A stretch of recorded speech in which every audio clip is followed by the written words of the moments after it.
Bonjour, bienvenue à notre émission Évoluons avec l'âme des célébrités, saison 2. Je suis Lynn Nadeau, votre animatrice aujourd'hui en compagnie de Julie Leblanc, notre médium multidisciplinaire préféré. Coucou tout le monde, bonjour Lynn. Bonjour Julie, bonjour à vous tous, chers auditeurs et auditrices, ainsi qu'au groupe Focus. Oui, merci infiniment pour votre précieuse collaboration, dont entre autres pour les recherches, parce que les recherchistes apportent l'information en matière 3D aux animateurs. Moi, je m'occupe juste de la lecture énergétique en arrière, donc on est capable de faire des ponts. Oui, tout à fait. Merci à vous, à eux qui contribuent semaine après semaine. Donc, Julie, est-ce que tu as des retours? J'en ai un gros. Un gros, puis je suis sûre que tu ne te doutes pas de qui? De Babe Ruth. Oh, De ouais, hein, Grand ça fait longtemps. Bambino. Ben oui. Wow. Non, Oui, je ne effectivement, m'attendais pas de ça là. c'est une émission qu'on a faite, je crois, lors de la première année de Première l'émission. année, à l'été, ouais, période estivale. Je me rappelle, je l'avais animée avec toi, Julie, cette émission-là de baseball. Ah oui, Puis, ouais. Puis, je sais qu'il t'avait permis de voir c'était quoi le ressenti lors d'un circuit. Fait que ben, je suis bien curieuse de voir c'est quoi ton retour avec. oui, ben vous pouvez aller consulter cette émission-là. Effectivement, elle est disponible et offerte gratuitement sur notre chaîne YouTube. Mais là, il y a eu une suite avec Albert Einstein, OK? Parce que dans les retours que j'avais faits auprès d'Albert Einstein, j'avais remarqué qu'il y avait beaucoup de tiroirs puis beaucoup de codages, de formules, d'angles, des formes de géométrie sacrée avec des codes dedans. En tout cas, j'avais comme une espèce de trame énergétique en rénovation par l'orchestration de Albert Einstein. Et là, ce qui est arrivé, c'est qu'ils ont pris ce fond de calcul-là et Babe Ruth est venu faire un circuit dans mes énergies, mais un circuit en lien avec tout le travail d'Albert Einstein, comme s'il venait de fusionner la science des deux âmes.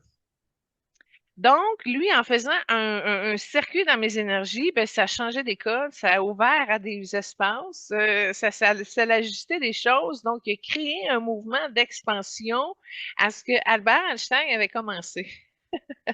Intéressant. Et là, j'ai pu voir par mon troisième œil tout le système graphique scientifique de comment la vélocité de la balle qui arrive dans à un haut niveau, à une bonne vitesse, en tout cas à ouvrir là où ce que le terrain s'arrêtait finalement, ça a apporté, ben, premièrement, beaucoup d'émerveillement de ma part parce que là, je venais d'être témoin de quelque chose qui se complétait. Donc, à partir des codages d'Albert Einstein et de la part de Babe Ruth, ben, non seulement que ça cognait loin devant, mais ça a effectué une trajectoire qui m'a amené, un, à voir plus loin, puis deux, à coder une expansion de ma trajectoire pour qu'elle se fasse plus naturellement, avec plus de talent du super-homme héros. Puis, en même temps, ça a apporté des ouvertures de conscience.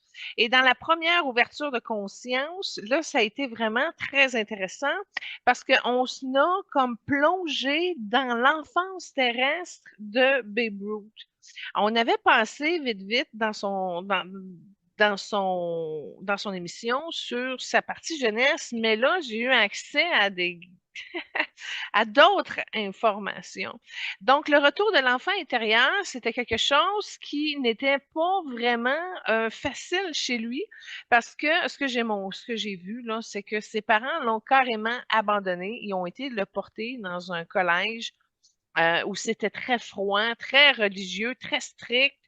C'était comme des orphelins ou ceux qui avaient des parents, ils ne voyaient pas souvent. Mais lui, ses parents l'ont déposé là, puis ne sont jamais venus le chercher. Et il m'a montré un frère qui avait de l'allure, sa gang.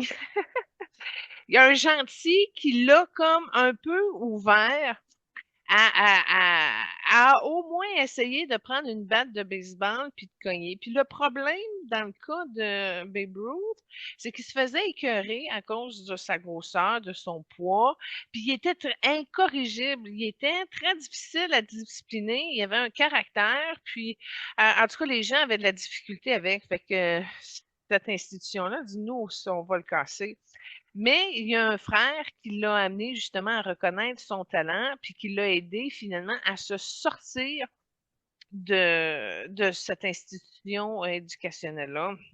Donc, on a été capable de libérer vraiment beaucoup de libération en fonction du rejet dans la jeunesse, OK? Puis moi, ben, c'est pas compliqué. Quand quelqu'un vide une mémoire, je m'en vais tout de suite dans mon livre, puis je vais faire une résonance avec les miennes. Alors, je n'ai pas connu ça. J'ai eu des parents dans cette incarnation-ci, mais j'étais vite capable de trouver des mémoires où j'en avais pas. Donc, ça m'a permis de nettoyer cet espace-là en même temps que Babe le nettoyait. Puis il y a eu beaucoup de rancœur qui est sorti de son canal. Ça avait même teint son jugement, ça avait affecté sa personnalité, etc. Donc, le retour à l'enfant intérieur s'est fait par la libération du pensionnat et des mémoires religieuses. OK? Là, j'ouvre une petite porte en arrière parce qu'on reprend le sujet plus loin, mais Marie d'incarnation est venue aider. Fin de la parenthèse. Mais là, ce qui est arrivé à ce moment-là, c'est que John Goodman est arrivé. John Goodman, qui est l'acteur américain l'on connaît pour certains de ses rôles, entre autres Fred Caillou dans les Flintstones. Un grand et gros bonhomme, finalement. Et là, John Goodman est arrivé. Alors, je fais une petite parenthèse encore à l'équipe des Focus Group. Quand on va avoir un trou pour recevoir quelqu'un, mettez John Goodman dedans. Je ne sais pas avec qui qu'on le couplera, mais en tout cas, il est venu. Et il était prêt à libérer du rouge sombre un peu et du rouille. Donc, il est comme venu vider en même temps la thématique qui se passait chez Babe Ruth et moi, ben, je l'ai relié dans le cœur, puis j'ai réussi à libérer certaines aspirations au niveau de ces couleurs-là. Donc, il est venu se décharger et c'est Maître Saint-Germain qui est venu compléter, si on peut dire, cette purgation-là en lien avec le retour à l'enfant intérieur, à cause du rejet, évidemment. Et là, on a pu travailler encore plus fort à trois, plus Saint-Germain, OK? L'abandon de soi, puis là, on a réussi à purifier le jardin. Mais le jardin, c'est comme un jardin intérieur, si on peut dire. OK, ça s'est purifié beaucoup. Il y a eu beaucoup de libération par rapport au service. Le service de soi, dans le cas de John dans sa fonction acteur, dans le cas de Babe dans ses fonctions de homme de baseball, mais surtout sur les châtiments corporels physiques, en lien, entre autres, avec la religion permissive. Donc, ça a été vraiment un rebousculement de ce qu'il pouvait avoir dans notre deuxième chakra. Et ça s'est libéré très en profondeur. J'ai même failli frôler le sommeil à ce niveau-là parce que ça a été vraiment enclenché pour atteindre le plus possible les profondeurs. En tout cas, dans mon cas, c'était bien enfoui.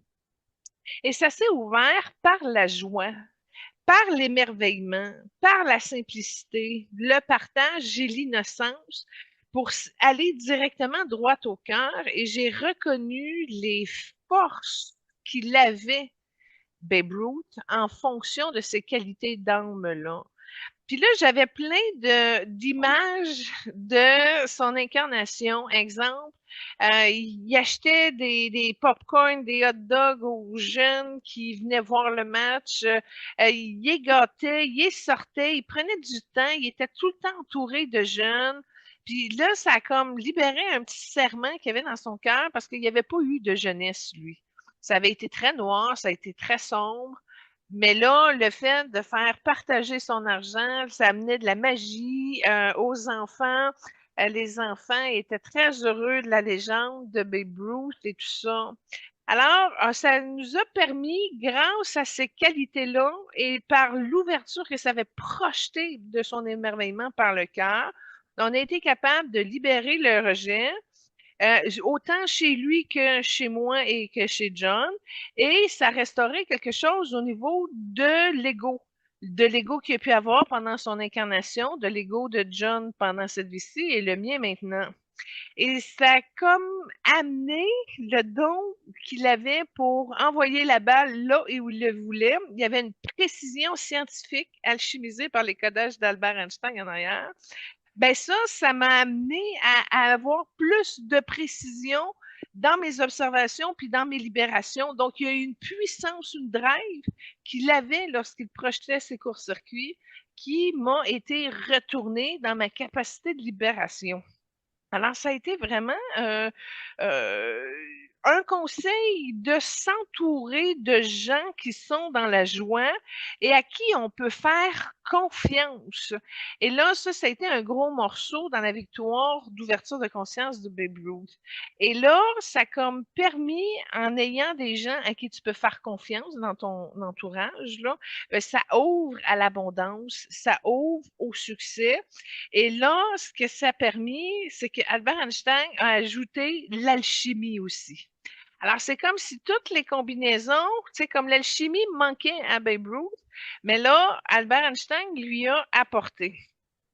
Et là, j'ai fait une parenthèse à ce niveau-là. Je dis là, Albert Einstein puis Babe Ruth, est-ce qu'ils se sont déjà connus? Est-ce qu'ils se sont déjà rencontrés? Et Albert Einstein m'a répondu qu'à un moment donné, il était comme dans un cul-de-sac, puis il avait besoin de changer les idées. Il m'a montré qu'il était venu à New York et puis que trois de ses amis ont dit, garde, laisse aller, là, on va changer les idées, on va comme se divertir, il y a quelque chose qui va peut-être bouger, puis ça va t'aider à aller chercher ta réponse. Tu sais. Alors, j'ai vu que Albert Einstein avait déjà anonymement, incognito, il s'était mis un casque pour pas qu'on le reçoive. En tout cas, il a été voir un match de baseball de Babe Ruth. Il connaissait la légende de Babe Ruth, mais ils ne se sont pas rencontrés officiellement, pas de poignée de main, pas hey, Albert Einstein est venu voir ton match, rien, ça a comme passé comme dans du beurre. J'ai pas l'année exacte, là, mais c'est un petit peu dépassé 1930, là, début 1930, là, tu sais. Fait que j'ai trouvé ça intéressant. Fait qu'il connaissait la réputation de Babe Ruth. Puis Babe Ruth connaissait aussi un peu, tu sais, d'une oreille, la connaissance d'Albert Einstein, mais ça s'est pas croisé, couplé dans la matière. Alors, j'ai trouvé ça très intéressant que là, en énergie maintenant, il était capable de rapprocher leur science et d'arriver à quelque chose d'important. Et là, écoute, Vénus est apparue avec un baume pour la libération de la blessure d'abandon et elle a sorti un vieux cœur noir dans chacun de nos cœurs, celui d'Einstein, celui de Babe Ruth, celui de John Goodman, le mien. Fait que ça a été quelque chose qui nous a amené à suivre notre parcours universel. Et c'est à ce moment-là que moi, dans mon cas à moi, là, j'ai vu mon utérus se vider de plusieurs tubes qui ne servaient plus. Puis là, ça nous a amené à tous la capacité de faire nos pardons. En tout cas, il y a un pardon qui s'est fait à chacun de nos pères respectifs, à chacun de, ben moi, de mon ex-mari, mais eux, leur ex-femme. Euh, la mère comme telle, donc ça l'a joué vraiment sur la confiance de l'âme. Puis, il y a eu plein d'armures qui sont parties et ça leur a aussi également l'énergie de ma prêtrise dans mon cas. Et c'est une capacité reine de véhiculer dans la sagesse, ma sagesse dans l'univers. Fait que ça a été une transformation profonde. J'ai pas tout capté encore les subtilités de ce que j'ai noté, là. Bon, en quoi que c'est une capacité reine de véhiculer la sagesse dans l'univers. Bon, on parle d'innovation, de construction, mais d'un futur qui se crée maintenant. Et avec amour, ça aussi, ça a été très important. Et là, regardez bien, ils ont passé un message là important et je vous le dis, OK? C'est de pardonner tout ce que l'on peut pendant cette vie-ci. Et là, c'est le mot alerte. C'est, on a une alerte et là, ces grands sages-là d'Albert Einstein de Babe Ruth nous amène à conscientiser qu'il est temps de tout vider. Tout ce qui n'a pas été pardonné dans cette incarnation-ci, et plus même ailleurs, si on est capable d'aller là en conscience, doit être fait maintenant. Et là, c'est alerte, là. J'ai comme compris qu'il y avait une urgence vibratoire dans laquelle on n'est pas trop conscient, puis on ne sait pas trop non plus où ce qu'on s'en va, mais qu'on ressent que ça devient urgent, mais on ne sait pas nécessairement pourquoi. Mais là, c'est très, très urgent. Alors, pardonnez tout ce que vous pouvez pendant qu'il est encore le temps de le faire. Maintenant, videz tout. OK? Fait que ça, c'est le gros message de cette transformation-là. Et c'est là que Marie de l'Incarnation est arrivée dans l'histoire avec Marguerite Bourgeois. Marguerite Bourgeois qu'on va faire cette année à l'émission pour spécial de la Saint-Jean-Baptiste, le 24 juin. Alors, ils nous ont aidés, écoutez, ça a été particulier, à défaire dans notre enfant intérieur du Québec. Donc, c'est comme si elles ont permis à tous les enfants québécois, entre guillemets, de pouvoir libérer cet aspect-là de ce qu'on a travaillé par rapport au rejet. Mais là, au niveau de la nation, fait que ça a été très épuré dans le rose, dans le bleu pâle et le blanc, avec effectivement l'orchestration de Saint-Germain qui est en arrière de tout ça. Mais ce qu'ils ont entrepris, Marguerite Bourgeois et Marie de l'Incarnation, ça a été très puissant, mais simple aussi en même temps, comme si tous les enfants québécois qui portaient le rejet de la nation avaient été libérés, y compris le civisme corporel, y compris des vieux serments qui avaient été faits, entre autres au niveau du mariage et tout ça.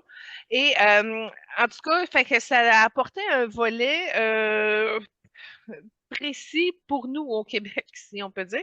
Écoutez, ceux qui sont ailleurs qu'au Québec, c'est un travail qui a été fait pour les enfants québécois, mais je suis certaine que vous avez des belles grandes sœurs saintes dans votre pays qui seraient capables de prendre aussi la thématique et de le vider. Et nos sœurs sont tellement généreuses qu'ils sont capables de se déplacer pour aller vous aider aussi. Alors, ça peut se faire. Mais si on revient à Babe Ruth, OK? Ce qu'il me dit, c'est qu'il était un cogneur intempestif. Puis là, je le regardais, puis je voyais que c'était pas juste une expression de son coup de circuit. Puis là, je dis, le cogneur est intempestif. Là, j'essayais de transiger l'information, puis j'ai vu que c'était action-réaction. C'est une personne très généreuse, très sympathique, qui va vite dans le cœur, OK?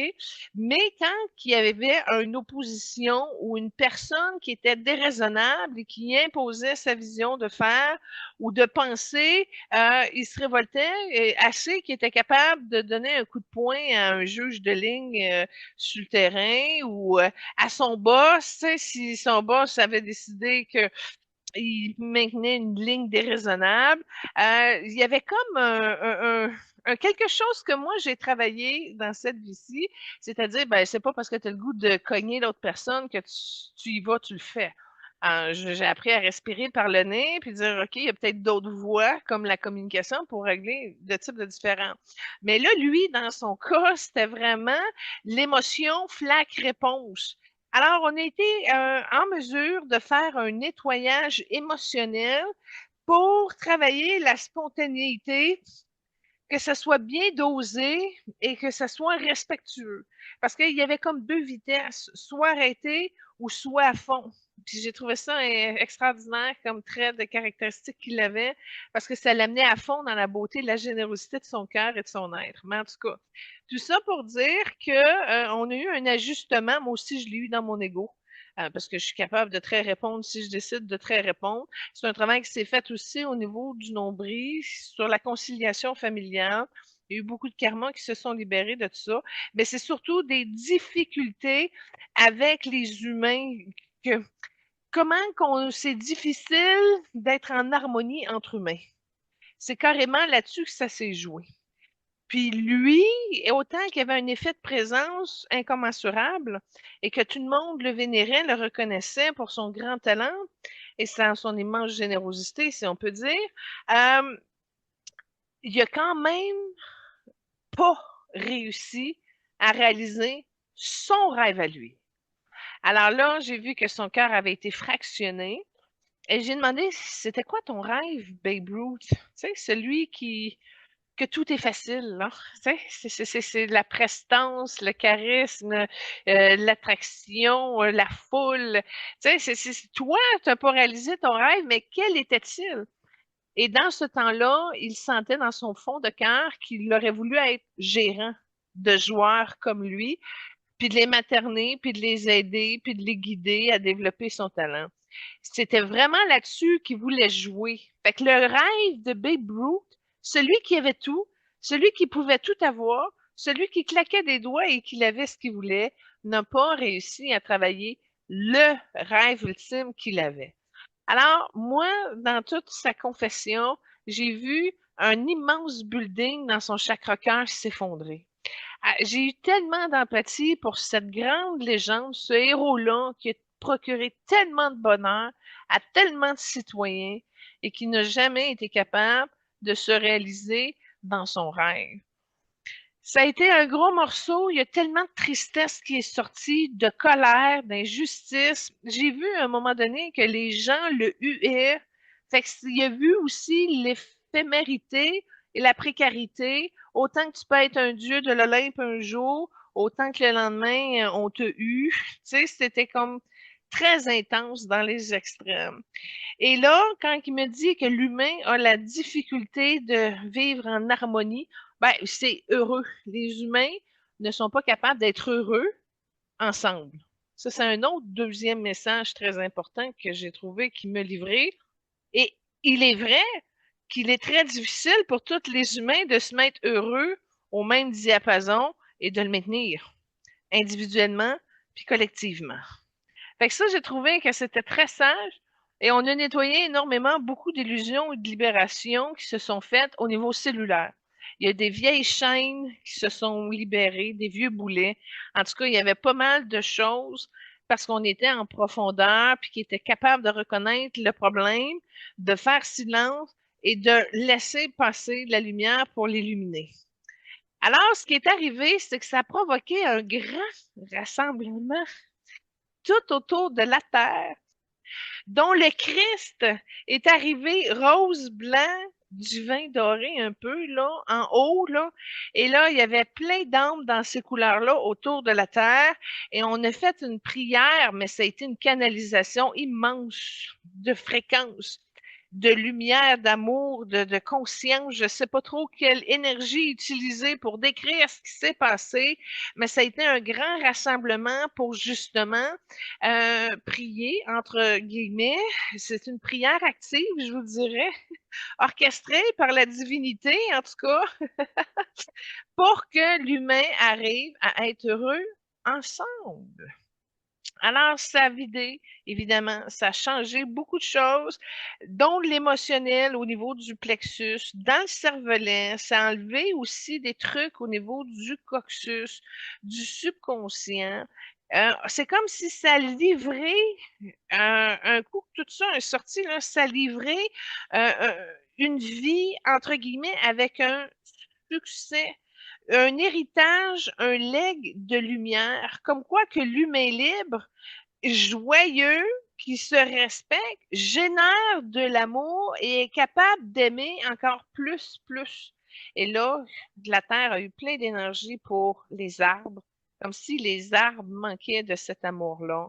La nature, ça a été vraiment un beau mouvement de paix généré par l'amour qui avait été enclenché et Babe, ça lui a permis d'enlever des grands plans où il avait été réellement insulté. Et quand je dis réellement insulté, ça a été entre autres quand il a vu l'hypocrisie des gens qui disaient oui, oui, tu vas pouvoir être gérant, mais que finalement, c'était juste un apport pour pouvoir continuer de profiter de sa présence pour attirer les gens parce qu'il était le seul qui remplissait les stades. Fait que c'est comme fait exploiter à un haut niveau. Là, il y a eu d'autres acteurs. Il y a Maurice Richard qui est venu libérer cette partie-là.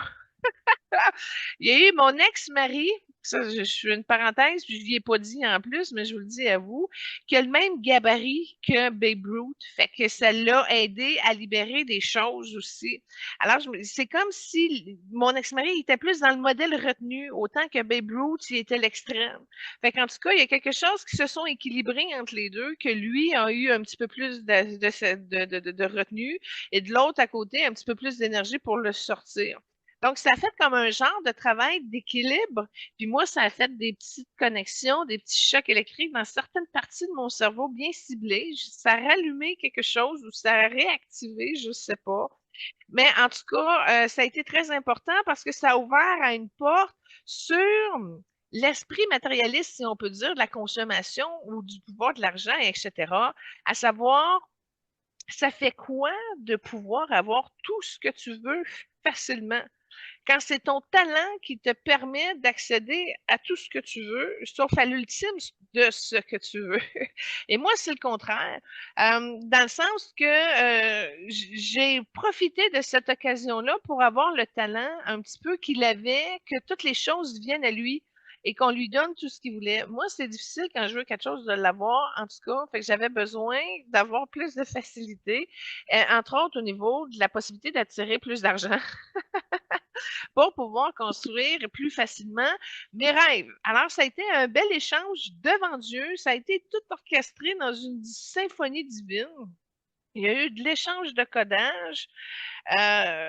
Puis en même temps, ça nous a permis d'ouvrir sur d'autres limites, comme entre autres l'infidélité. C'est une thématique qui avait un peu de la misère dans cette incarnation-ci, pas tant, légèrement. Alors, c'est quelque chose qui a été défini. Comment arriver à être authentique avec une personne qui respecte l'authenticité de qui tu es?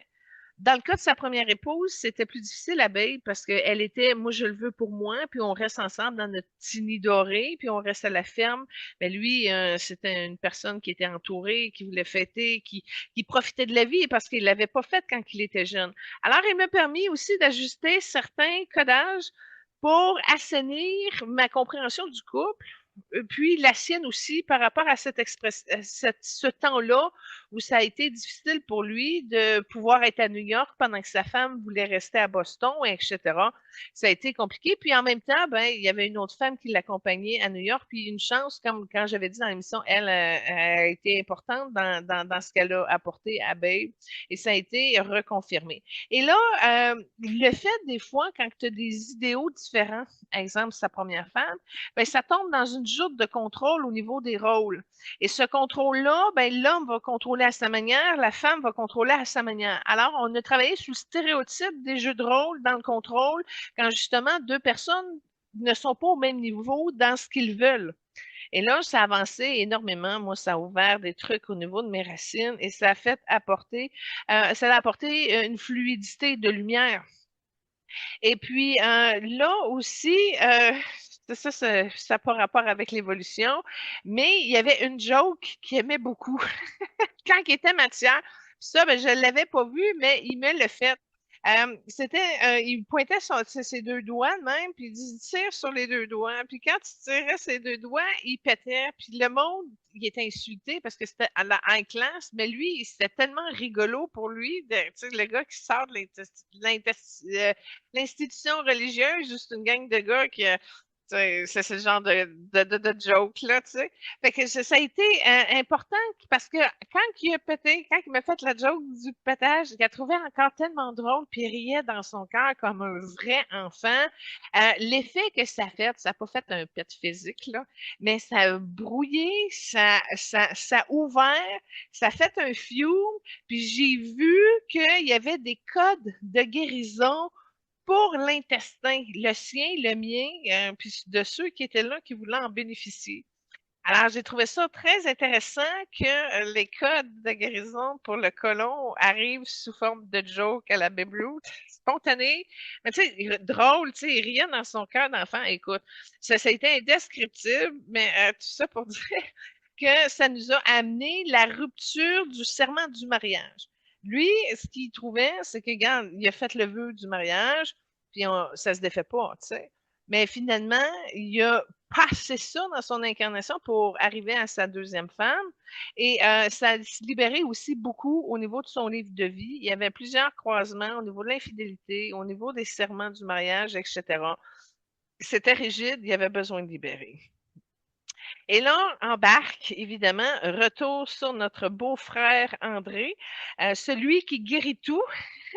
Puis c'est devenu comme un mantra, OK?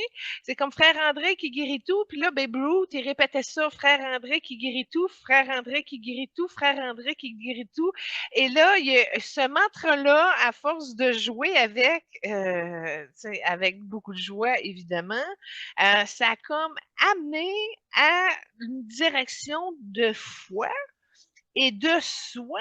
Et là, Babe Ruth a été capable de se libérer de la peur de se tromper et du jugement qu'il portait au niveau de son plexus. Et quand ça s'est sorti, c'est le mauvais traitement de sa mère, qui était malade à l'époque, ça l'a calmé, puis ça l'a comme endoubé, ça l'a comme réconforté.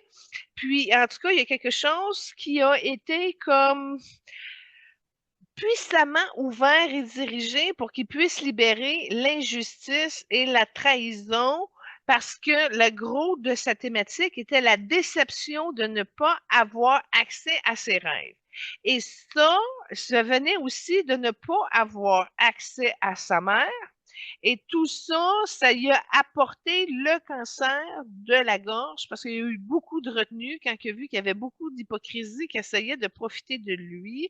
En tout cas, il est mort pas longtemps après qu'il ait terminé sa carrière, mais ce que j'ai cru comprendre, c'est que cette déception-là avait été codée, euh, renversée par frère André qui est venu guérir son intestin, mais qui est venu aussi libérer les mémoires qui ont amené justement le cancer de la gorge et que ça a été comme alchimisé. Et dans le travail du cancer de la gorge qu'il a eu, on a vu aussi la culpabilité, le remords, parce que sa femme, sa première femme, qui avait divorcé, ben, elle se sentait très seule, je ne sais pas d'une certaine manière, et elle est arrivée à mourir très rapidement lorsqu'il s'est marié une deuxième fois. Alors, il y a eu tout ce ménage-là qui s'est fait au niveau de l'injustice, la trahison, l'abandon, et etc. Alors, ça a été une séance très intense et importante aussi parce que on a toutes beaucoup gagné sous le sentiment de la victoire. Albert Einstein avait besoin de cette drive d'énergie populaire, de foule rassemblée qui amène de l'amour à son idole de sport. Donc, Albert Einstein avait été peut-être moins rassembleur, moins chaud que le divertissement que le baseball aurait pu amener. Il est venu pas se nourrir dans son ego, mais c'est comme si ça lui a permis de pouvoir l'amener à développer son don de rassembler. Puis pas juste rassembler des physiciens ou des âmes plates et sérieuses, mais dans un effet émoustillé un petit peu, là, comme la fibrillation que les fans peuvent avoir quand une équipe se rapproche, exemple, du championnat mondial ou tu sais de quelqu'un de quelque chose qui touche l'intérêt à la masse. Alors, il y a eu comme une répartition de joie, d'émerveillement, de plaisir, du partage de chacune de ces sciences. Ça a été un amalgame de spiritualité et de sciences, de connaissances sportives, etc. Mais tout ça a bien fusionné et bien été livré pour l'expansion du champ magnétique, du champ vibratoire, pour que la fonction du pardon puisse ne plus être arrêtée parce qu'il y a urgence et alerte. Alors voilà mon retour avec Babe Ruth. Et je conclus, OK, que dès que j'ai fini cette méditation-là, j'ai arrêté. Et j'ai dit, c'est quoi le rapport de John Goodman dans l'histoire? Parce qu'on ne l'a jamais fait. On a fait John Candy, mais pas John Goodman. Et là, j'ai été abasourdie. J'ai vu que John Goodman a fait le film, ben, la biographie racontée de Babe Ruth. Alors, c'est John Goodman qui a incarné Babe Ruth dans le film. Et là, j'ai compris pourquoi il était connecté. Fait que si on changeait quelque chose chez Babe Ruth, c'est parce que Babe Ruth a adopté John Goodman, et il y a une proximité entre ces deux-là. Et là, on m'a montré qu'ils ont déjà été frères. Et en tout cas, il y a beaucoup de mémoires. Il y a 42 mémoires qui les unissent, ces deux hommes-là. Alors, j'ai trouvé ça très, très intéressant d'avoir l'information que John Kennedy était très lié comme un frère d'âme à Babe Ruth, et j'ai été très heureuse aussi euh, de connaître cette information-là. Cela dit, j'ai pas vu le film. Alors, je suis rendue à l'étape d'essayer de trouver il est où, puis d'aller regarder c'est quoi cette histoire-là, parce que là, j'ai vu il y a de l'héritage, il y a du leg, puis, ça m'a permis vraiment de mieux reconnaître euh, le maître que Babe Ruth est. Je m'en étais douté, hein. Quand on a fait l'émission, on l'a fait. Mais là, j'avais des détails. C'était très précis. Là, il était prêt à livrer, il était prêt à ouvrir. Ça y a pris du temps parce que ça fait quand même presque 2 ans qu'on l'a fait. Mais 1 an et 3 quarts, mais quand même, moi, il était prêt, je l'ai pris et puis ça a été très stimulant, puis j'ai expansionné. Depuis ce temps, j'ai des immenses pieds, des pieds de stadium qui me disent des pieds orangés. Fait que j'ai hâte de voir qu'est-ce que ça va faire. Et puis, ben, écoute, il y a plein de choses que j'ai pas dit. Il y a eu des corrections dans ces chakras, il y a eu plein d'affaires, mais je donne pas le détail de toute la chirurgie énergétique là, dans laquelle il a passé. Mais pour pas faire un retour trop long, déjà que ça fait presque une demi-heure qu'on est sur Babe.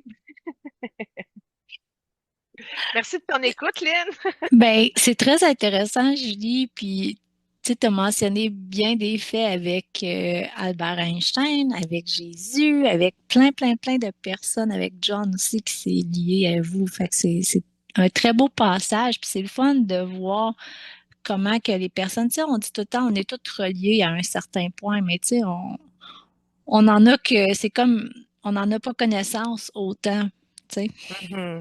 Fait que c'est Oui. dans ces moments-là qu'on voit que, wow, on a eu bien plus de connexion avec d'autres personnes que dans cette vie-ci, on est moins connecté, mais par le passé. Mais je Ouais. vais t'avouer, j'ai bien aimé la présence de Babe Ruth 2.0, OK? Ouais. Puis je vais le garder dans mon énergie quelques moments parce qu'il est stimulant. Stimulant, puis je veux qu'il m'aide à un certain niveau parce que moi aussi, j'ai de la zone miroir d'être dans l'incapacité de réaliser mes rêves. En tout cas, mon rêve ultime, c'est-à-dire d'être moi pleinement en fonction et prospère comme lui a réussi à l'être. Fait que je l'ai choisi comme guide accompagnant pour me rendre jusqu'à cet honneur-là s'il le désire. Puis il a décidé de m'accompagner. Fait que il va rester prêt. Puis pour ça, j'ai des gros pieds, très, très gros pieds de type Stadium orangé, là. Fait que je m'en remets à cette direction-là. Mais en tout cas, j'étais très honorée qu'il ait choisi de s'ouvrir et de se livrer.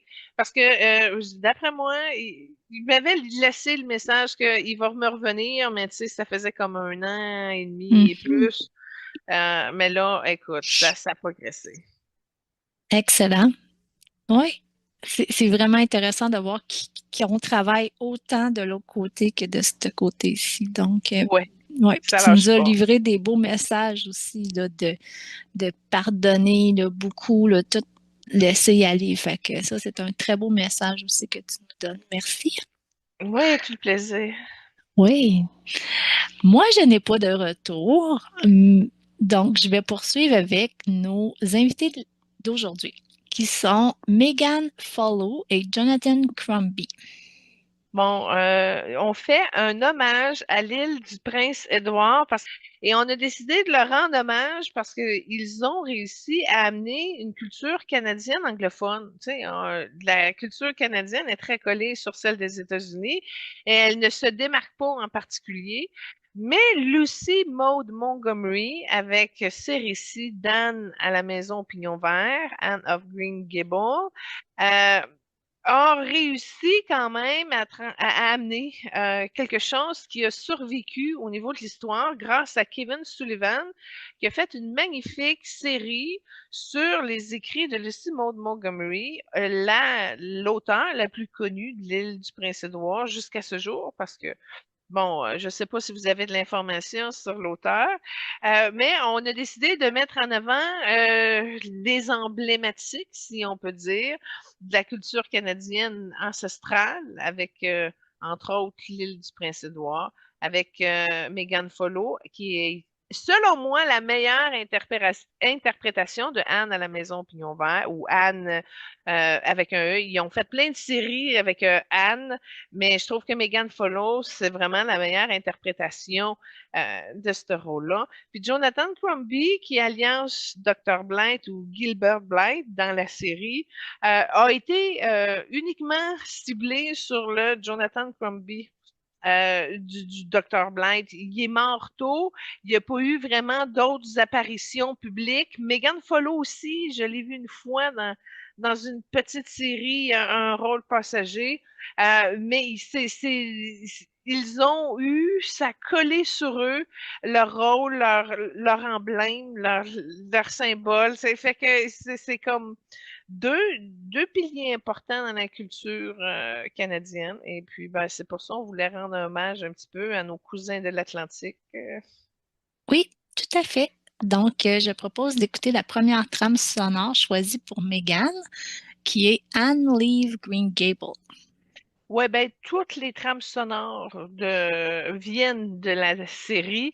Alors, est-ce que c'est un moment ou une scène en particulier? Ce que j'ai cru comprendre dans la vidéo, des fois, il y avait des mélanges. Tu sais, si c'est une valse, ben, ils vont pas juste mettre le 30 secondes de la valse, ils vont mettre d'autres bouts dedans qui va faire en sorte qu'on a la valse au complet, mais avec différentes périodes d'histoire. Fait qu'en tout cas, ça va juste vous montrer qu'est-ce qu'il y avait dans la série de BBC de Kevin Sullivan. Et puis, toutes les trames sonores viennent de là. Fait que c'est une belle musique aussi, culturellement ancestrale, qui fait partie de notre patrimoine. C'est soft, c'est doux, c'est romantique, c'est beau, c'est léger. C'est Anne! Oui, tout à fait, Julie. Moi, si je peux me permettre, Lynn, Megan Follow avec cette série-là, Anne à la Maison Pignon Vert. Moi, je l'ai vue en français en premier lieu. Ça a passé à Radio-Canada. C'est ma gardienne que j'avais à l'époque qui m'a fait connaître ce chef d'œuvre-là. Ça a été vraiment un coup de cœur que j'ai eu très profond. Et puis, ben, j'étais genre au primaire quand c'est sorti, ben, que j'ai vu la première fois. Et je me suis tout de suite reconnue en ce personnage d'Anne, interprété par Megan Follow. Ça a été, je l'ai rapproché beaucoup de mon cœur. Ça a été pour moi une sœur d'âme, courageuse, une amie profonde et sincère, celle que j'aurais toujours voulu avoir. Fait que, il y a eu une proximité qui s'est faite. L'arme de Mégane est assez particulière parce qu'elle est fragmentée. Il y a du blanc, il y a du rose, puis il y a du jaune. Puis tout dépendant où ce qu'elle est dans sa vie ou dans son plan, des fois tu vois plus le blanc, le jaune, des fois tu vois plus le rose, le blanc. Mais c'est vraiment les trois couleurs centrales qui sont là. Si on y va tout de suite avec Jonathan Crombie, qui est Gilbert Blythe dans la série, lui, il a deux résonances complètement différentes. Il est dans le bleu cobalt, puis il tape aussi dans le bleu indigo. Alors, à eux deux, ils touchaient 5 familles d'âmes. Donc, c'était très un complément où ce qu'ils ont appris, les personnages, mais les âmes aussi. C'est la première fois, Julie, hein, qu'on voit que deux personnes sont complémentaires, mais qui ont des différentes couleurs. Puis c'était assez spécial que tu en as trois pour une, puis deux pour l'autre aussi. Puis dans les cinq, ça s'harmonise, puis ça s'orchestrait bien Ouais, ensemble. Oui, c'est magnifique, effectivement, c'est un chorale. Puis, comme je disais, il y a une différence entre les personnages de l'histoire de Lucy Maud Montgomery, mais les deux âmes qui travaillent ensemble sur justement un projet commun comme ça, veut pas, ça tisse des liens, ça amène à contacter des sentiments, surtout dans un métier où ce que tu es amené à extrapoler l'émotion, là dans le cadre du texte, mais en arrière, scène aussi, là, tu sais, il y a de la gêne, il y a un peu de séduction, il y a un magnétisme qui est très fort, qui est très tu sais, il y a plein de choses qui se passent en énergie, même si tu as un projet commun qui est d'aligner de la série. Donc, la base propre de ce projet-là est sur la flamme jaune et elle termine par un aura bleu indigo. Alors, pour moi, c'est pour ça que ça me rejoint beaucoup. Puis, en même temps, le Canada avait besoin de rose, avait besoin de bleu cobalt, puis la douceur des îles du Prince-Édouard était suffisant pour amener à faire reculer ou balancer la considération des Canadiens atlantiques maritimes. Je ne sais pas comment les appeler, eux, là-bas. Mais ça a été vraiment une douce intuition, une belle brise qui a amené justement à la reconnaissance du Canada. Mais en tout cas, il y a un aspect politique, un aspect historique. Il y a beaucoup de choses de contenu dans ce programme-là. Fait que tout ça pour dire que la couleur des protagonistes se rajoute. Si tu regardes l'acteur qui fait Matthew dans le film, il est plus vert. Marilla, celle qui fait, je pense qu'elle s'appelle Colleen Juice First, parce que je connais pas leur nom, mais je vais les appeler par leur personnage.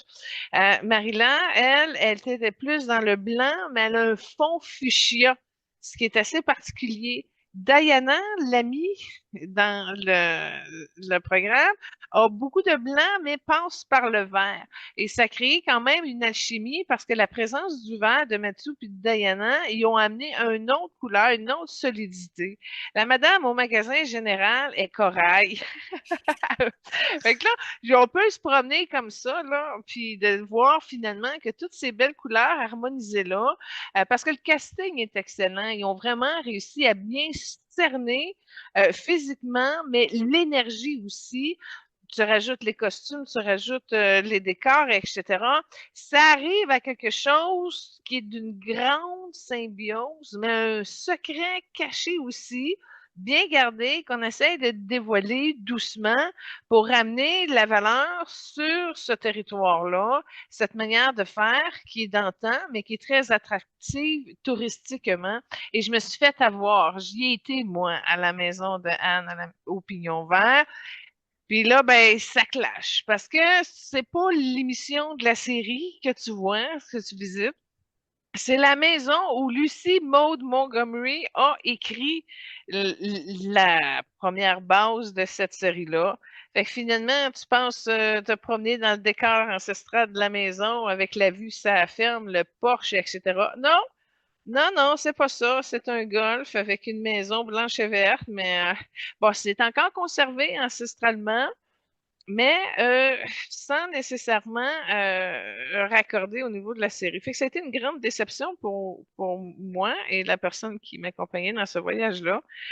Mais il y a une boutique. Là, moi, dans ma tête, j'ai yes, une boutique ancestrale, je vais pouvoir m'acheter une robe à la Anne. Non. T'as des petites poupées avec de la laine pour faire des petites tresses, là. T'as des cassettes vidéo. Ben, dans ce temps-là, il y avait pas, c'était pas sorti en DVD et tout. En tout cas, c'est une boutique souvenir, mais souvenir, pas vraiment, parce que, mettons que j'aurais voulu m'acheter une robe, mettons que j'aurais voulu rentrer plus dans l'aspect de Anne à Maison Pignon Vert, mais c'était pas ça. Fait que, au moins, tu sais, tu dis qu'est-ce qu'il y a à faire sur l'île du Prince-Édouard, c'est pas mal ça qui ressort. Sinon, toi, Lynn, si je te poserais la question, qu'est-ce qu'il y a à faire à l'île du Prince-Édouard, tu dis Moi, quoi? je n'ai pas visité cette province-là encore. J'ai visité plusieurs endroits, mais pas ça. Mais dans mes recherches, j'avais remarqué aussi, parce que moi, j'étais curieuse de savoir où est-ce que le film a été tourné, la série avait été tournée. Puis la série a vraiment été tournée à l'île du Prince-Édouard, tu sais, pour vraiment mettre en évidence le beau paysage et la vie, comment ça se passait à cet endroit-là. Mais par contre, c'est ça, là, comme tu viens de dire, la maison, c'est ça. euh, Toutes les scènes qui étaient dans la maison et intérieure, ils étaient plus faits en studio. Ah! Fait que tous les paysages extérieurs, oui, c'est l'île du Prince-Édouard. Fait que c'est pour ça que tu as été déçu lors de ta visite, là. Mais ce que je C'était peux te dire, C'est que l'eau est frette en tabarnouche, même en plein cœur de juillet. Puis on était sur un bateau, là, proche d'un quai. Il y avait 1 million de jellyfish mauves. Il y a Ah du ouais, hein? jellyfish au pied carré. Ça a été incroyable. Ça m'a surprise beaucoup. Puis là, tu penses que tu te promènes dans le village d'antan un peu. Non, non. Tu sais, c'est Charlottetown, là, il y a des Winners, il y a des Walmart. C'est full commercial. Fait que, on n'est pas resté longtemps. On a fait un 48 heures, puis on est ressorti, là. Moi, ça a été une petite déception, l'île du Prince-Édouard. Je m'étais mal préparée. J'étais sur le coup de l'illusion. Mais j'étais dans la vingtaine, alors ça change une voyageuse. Mais pour revenir à Megan Follow, une très grande détermination, une forme extraordinaire, une élasticité de l'esprit, très bonne mémoire, enfant très doué, modeste, elle a une belle générosité. Tu vois beaucoup de lumière blanche qui sort de son cœur, qui sort de sa thymus. Elle est simple, elle est franche, elle est ordonnée, elle est agréable. Je te dis, j'ai vu un miroir en cette âme sœur-là de haut niveau parce que son énergie féminine, elle est très haute. Elle est très bien développée. Puis moi, je trouve ça rafraîchissant, vu que je suis une femme avec une énergie masculine quand même assez prononcée. Puis en même temps, elle a comme une fusion avec le personnage de Anne où elle est capable de répondre quand il y a quelque chose qui tord ses boyaux de principe ou de valeur. Elle est droite, elle est sereine. Il y a un clash, par exemple, entre le début du personnage de Anne puis la toute fin de la série parce qu'ils ont fait ça en 4 morceaux. Puis là, tu vois la vie de Anne au complet, de son jeune temps jusqu'à la toute fin. Et il y a une vedette dans toute la série, c'est Shirley MacLaine, et elle est très, très vieille, là. C'est comme Anne arrivée au stade de grand-mère. Le problème avec Kevin Sullivan, c'est qu'il n'a pas gardé Megan Follow pour la 4e partie. Alors que tu arrives à la fin, là, c'est comme la guerre est finie. Gilbert est mort. Ça a été un médecin qui est décédé à la Deuxième Guerre mondiale. Elle s'est tapée la première, elle s'est tapée la deuxième. C'est très dur. Et puis là, elle est tombée, c'est plus le même personnage du tout. Ils n'ont pas pris la même actrice. Puis là, elle devient insécure de son seul fils qu'elle a adopté dans la 3e partie. Toute sa vie, son angoisse, tout tourne autour de ça. Le personnage de Anne est très, très, très modifié. Fait que j'ai pas accroché dans la dernière partie. Alors pour moi, Anne, c'est les 3 premières parties. Et écoute, petite anecdote personnelle, j'ai fait un oral là-dessus en secondaire 4. Je voulais trouver quelque chose au niveau de la littérature canadienne. Puis comme j'aimais bien ça, prendre des raccourcis, je me suis dit, la professeure, elle se rendra pas compte que j'ai pas lu l'histoire en racontant ce que je maîtrise bien de la série, tu sais. Fait que, avec le recul, j'avais identifié que j'avais laissé beaucoup trop d'informations par rapport au contenu du livre, mais en tout cas, fait que c'est ça, ça m'a servi de connaître cette histoire-là à ce niveau-là. Intéressant. Moi, je me souviens d'avoir regardé au début, quand j'étais jeune, les émissions à la télévision. Fait que, tu sais, comme ça a été fait en 85, donc, tu sais, j'avais peut-être 10 ans. Je me souviens de l'avoir vu, mais je n'ai pas regardé après qu'est-ce qu'ils ont fait. Mhm. Ouais. Ben, intéressant. Tu vois à quel point l'exode des professionnels est là. Beaucoup sont partis à la guerre, d'autres sont partis aux États-Unis ou dans des villes plus prospères pour ceux qui voulaient faire une carrière. Donc, c'était plus difficile de garder les gens dans la petite île. Euh, mais ce qu'on peut voir, par exemple, c'est qu'il y a un très grand courant d'influence qui a été fait par le protagoniste de Jonathan Crumby, qui est alias Gilbert Blythe aussi là-dedans, parce qu'il a vraiment démontré ce à quoi cette génération d'hommes-là ont été exposés, des sacrifices qu'ils ont faits, à quel point que ça a été difficile, des choix historiques ben, qui ont fait, puis qui Ouais. ont sacrifié leur vie familiale, leurs membres, leur Ouais. corps, leur vie amoureuse, tout ce qu'ils avaient construit. Fait que tu vois les tourments de ces générations-là. Alors, c'est plus facile aussi de comprendre par où que nos ancêtres ont passé. Et Jonathan Crumby a une belle noblesse. C'est une âme charismatique, mais qui a été plus frêle au niveau de sa santé. Je vois au niveau de c'est en bas de son chakra de la gorge, c'est des mémoires au niveau de son poumon qui le relie avec de l'atout. Son personnage aussi, tu le vois dans la série qui passe par des moments où la santé est difficile. Mais grande détermination, puis il y a vraiment l'âme de champion. Il a excellé dans tout ce qu'il a fait. Il est excellent. Ça, c'est quelque chose qui est très proche de son acolyte, Anne, parce qu'il a la détermination, mais pas la même, parce que l'autre est plus jaune, puis lui est plus bleu.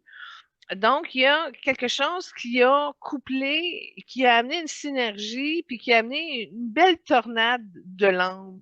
Je ne sais pas s'ils ont été en couple dans la matière, parce que je sais que Megan Follow a fait extrêmement beaucoup attention et que au niveau du cœur de Gilbert Blythe, il lui pardonne. Fait que moi, c'est l'information que j'ai. Je sais pas s'ils ont réussi à plus que flirter dans la matière, mais au niveau de l'âme, c'est officiel. Ce sont des hamsters qui se sont couplés. Ils sont entremêlés, puis en même temps, ils sont quand même ensemble. Alors, ce que j'en conclus, c'est que même si Jonathan Crombie est décédé, Megan Fallow a un lien d'âme qui le relie très, très proche. Et non seulement ça, mais ce que je vois est valide, c'est qu'elle est capable d'y communiquer puis qu'ils sont encore ensemble de l'autre côté en synergie. Alors, est-ce qu'ils ont été un couple? Je ne crois pas. Je n'ai pas eu ça dans les recherches. Et dans les recherches avec Jonathan Crombie, à, à son décès, sa sœur, elle a dit que dans la quarantaine, Jonathan il avait fait son coming out comme quoi qu'il était gay. Donc, je ne sais pas. Ça, c'est très intéressant parce que c'est vraiment quelque chose qui l'a rongé de l'intérieur. Puis en même temps, il savait qu'il déposait l'image d'un homme un classique, un Mhm. modèle, et ça lui a torturé l'âme. Puis ça lui a pris du temps avant de faire son coming out parce qu'il comprenait pas le tiraillement qu'il avait, parce qu'il avait la capacité d'être très proche aussi de ses âmes sœurs. Fait que ça aurait pu, moi ce que je vois, c'est ça aurait pu, mais il y a quelque chose qui a bloqué, puis dans ce blocage-là, à un moment donné, tu te raffines, tu te connais mieux en tant qu'humain, puis tu arrives finalement à accepter certaines choses. Mais ce que j'ai vu, c'est que son troisième œil à Jonathan, il était fermé, puis là, tu vois, juste le fait d'en parler, il a commencé à ouvrir puis à cheminer pour se libérer. Fait que c'est vraiment quelque chose qui a été un moule qui l'a contraint, puis il est arrivé à ce résultat-là parce qu'il a été forcé de faire le choix, puis finalement arrivé à le décider pleinement. Mais quand il est arrivé à le faire, il était déjà malade. Moi, je vois son corps, il a amaigri beaucoup et s'est beaucoup appauvri. De quoi qui est-il malade? OK, attends un petit peu. Ouais, c'est vrai. C'est parce que là, on était avec Megan. Mais on peut pas, on les fait tous les deux, là. Ouais, ouais, j'ai vu ça, j'ai vu ça. OK, attends un petit peu, là. Moi, Merci. il faut que je descende dans mes recherches. Bon, ben descends dans tes recherches. Pendant ce temps-là, j'invite Ben, nos auditeurs à en écouter la attendant, deuxième trame sonore. ouais, c'est ça, la deuxième trame sonore choisie, c'est toujours avec euh, la maison, là, c'est The Trip to Green Gable. La famille de Jonathan, ils ont annoncé le 18 avril 2015 qu'il a- qu'il est décédé subitement 3 jours plus tôt d'une hémorragie cérébrale à New York. Puis, ils ont fait le don de ses organes. Est-ce qu'il était canadien? Oui, tout Qu'est-ce qu'il faisait à New comme, York? c'est ça, tout comme Megan, ils sont nés les deux à Toronto. Puis les deux, les parents, ils étaient déjà dans le milieu artistique et tout, là, tu sais. Donc, ils ont eu pas mal un parcours similaire. Oui. Puis là, je vais te faire une référence à Kenny Reeves. Ah, lui tout, il est né à Toronto. Puis Megan et Kenny, ils ont eu la chance de collaborer, de jouer ensemble dans leur jeune temps, là. superbe. Ouais. Fait que c'est une autre belle âme, notre Kenny Reeves, qui était avec Ouais. eux, là. Fait que lui, c'était quoi les couleurs de Kenny Reeves? Ben, là, justement, il était au niveau du bleu cobalt, là, avec ses 106 000 dons. Ah, OK, oui, c'est ça. Fait que tu vois, Puis ça marche avec Jonathan, c'est sûr. ouais, puis ça marche aussi avec Megan. Je crois qu'il a plus joué avec Megan que Jonathan. C'est difficile parce que les deux, après cette série-là, les deux ont continué à faire des petits rôles ici et là, mais leur personnage était tellement incrusté avec ceux-là qu'ils ont eu de la misère à se sortir de ça. Justement, la raison qui aurait dû amener Megan Follow jusqu'à la fin de l'histoire de Anne, Oui, tu sais. ouais. Ah ouais, t'as qu'à le faire, fais-le. Oui, puis Jonathan, quand il a fait l'audition, il avait aucune expérience en tant qu'acteur quand il a auditionné pour le rôle de Gilbert. Euh, donc, c'est ça qui était spécial. Tu sais, il y avait de la famille, mais pas lui en tant que... Non. Donc, j'ai mentionné que les deux sont nés à New York. T'avais dit Lui, Toronto? oui, excuse, Toronto. Les deux sont nés à Toronto. Donc, Jonathan est né le 12 octobre 1966 à Toronto. Et si je remonte à Megan, elle, c'est le 14 mars 1968. Donc, tu vois, il y a un 2 ans de différence. Ouais. Megan, elle a eu deux enfants, une fille en 1991 et un garçon en 1994. Puis, Sa fille blanche et orangée, puis son gars blanc et vert. ah Elle a ouais, quelque hein? chose de particulier, elle sait que le blanc se transmet. Ouais, hein? Ouais. Est-ce que ça a venu de son père, de sa mère, ou c'est elle qui a commencé la lignée? Ou... Écoute, j'ai vu que son père avait une possibilité de passer le blanc, mais ça lui vient d'Égypte. Ça vient d'une fonction où ce qu'elle a beaucoup servi sa lumière pour faire progresser un petit peu l'arrêt de conscience. Puis quand on voit son personnage de Anne aussi, elle pousse justement pour innover, ramener les gens et tout ça. Fait que ça peut avoir un lien de comment sa diplomatie profilée l'a amené à avancer quelque peu la reconnaissance, dans le fond, d'une personne solide qui s'habite puis qui fonce. Oui, tout à fait. Donc, elle est née dans une famille de théâtre. Puis, elle a commencé à jouer alors qu'elle était enfant, plus jeune elle a eu d'autres rôles avant Anne. Puis, elle a partagé beaucoup la scène avec ses parents, puis ses sœurs et son frère. Son frère, écoute, il est dans les couleurs de Gilbert Blythe. Son frère, il y a du bleu avec un bleu cobalt avec un peu de bleu indigo. Fait qu'elle en avait un autre dans le même type dans sa cellule familiale. OK.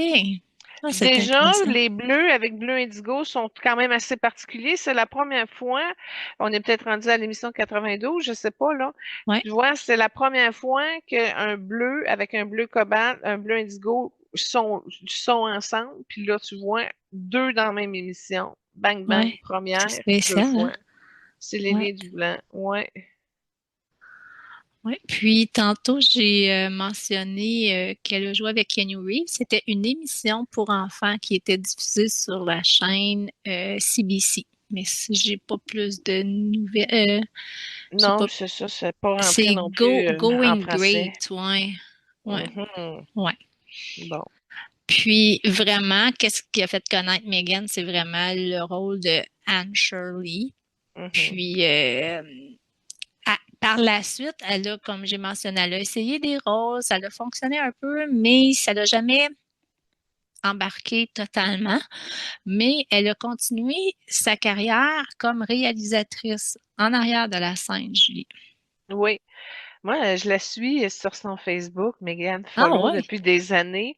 Je suis tout, hein. Je suis Megan Follow, je suis Anne à la maison au pignon vert et tout. Et elle arrive à nous présenter ce qu'elle fait et tout, mais elle est aussi dans la nostalgie. Tu sais, à l'anniversaire de décès de Jonathan Crosby, elle lui rend hommage. Elle reste là vraiment accessible. C'est une version simplifiée, modeste, humble, mais grandiose de par la lumière qu'elle nourrit en soi. Fait que ça a des reflets lumineux, angéliques, elle porte des bonnes grâces, mais il y a quelque chose de modeste qui s'élève à un certain niveau de reconnaissance, de prospérité, mais sur du long terme, sur du patrimoine canadien, puis ça va fleurir dans 200, 300 ans parce que c'est quelque chose qui va suivre au niveau technologique. Tu vois, moi, je l'ai acheté en cassette quand j'y étais dans ma vingtaine, mais après ça, ça a été les DVD. Là, tu vois, ils font des sales de 50% dans le temps de Noël, puis ils couplent ça aussi avec Avonlea, là, il y a une autre série, Les Contes d'Avonlea. J'ai moins trippé, je les ai jamais écoutés au complet. La petite fille blanche, blonde qui est là-dedans, elle a pas eu l'attrait que Megan Follow a venu. Moi, j'ai été pleinement à 100% dans Anne, puis pas dans Les Contes d'Avonlea. Mais ils vendent les deux ensemble. C'est drôle, cette semaine, là, Justin Trudeau, il s'est fait poser la question, Lynn. Il dit en quoi que la culture canadienne se distingue? Parce que nous, au Québec, c'est facile, c'est le patrimoine de la langue et tout Mhm. l'héritage qui en découle. Nous, au Québec, on peut dire qu'on a une culture. Mais la Ouais. culture canadienne, comment se définit-elle? Et sais-tu qu'est-ce qu'il a répondu? Il dit, Non. on n'est pas américain. Fait que il n'y a pas de culture canadienne comme telle, qui est vraiment très, qui ne se distingue pas de ce qui arrive au niveau de la culture américaine. J'en ai Hmm. parlé tantôt, hein, je me rappelais ça. Je ne sais pas si j'avais commencé avec Justin Trudeau comme anecdote, mais Non. c'est ça, le patrimoine que Lucy Maud Montgomery a déposé. Il y en a plusieurs, mais c'est vrai qu'il y a une grande richesse au niveau de l'héritage du Québec. Mais celle qui vient du cœur de l'île Prince-Édouard, ça se fait en douceur, mais elle est très importante parce qu'elle amène une partie romantique, elle amène un éclairage sur les difficultés de nos aïeux. Donc, pour le patrimoine de la richesse qui en découle, sans électricité au début, dans les belles robes, les beaux habits, les fermes, les difficultés, d'avoir des soins, C'est ça, ouais. d'avoir accès à de l'éducation quand tu es une femme, à te sortir de l'enclave de faut que tu te maries, tu n'as pas vraiment le droit d'avoir une profession, tu peux pas vraiment écrire puis dire ce que tu veux, c'est pas vraiment bien vu d'être une auteure féminine. Toutes les penses de l'homme qui profite du travail de la femme en arrière. Tu sais, il y a beaucoup, beaucoup d'éléments qui sont très enrichissants. Puis ce que je reconnais aussi beaucoup là-dedans, c'est qu'on parlait tantôt des aspirations protégées du personnage masculin principal. Et ça a été quand même quelque chose qui a amené un certain danger au niveau de l'ossature de Jonathan Cranby, parce qu'il savait l'importance de ce positionnement au niveau de l'histoire, puis ça l'a vraiment altéré beaucoup son ego parce qu'il savait qu'il fallait qu'il protège ça dans ses valeurs au-delà de quiconque pour aller mieux. Fait que ça renversait beaucoup ah, de principes, de jugement, de valeurs, d'ajustement. Puis à partir de cette partie qui reniait de lui, ça lui a amené à faire des choix très déchirants au niveau de l'âme.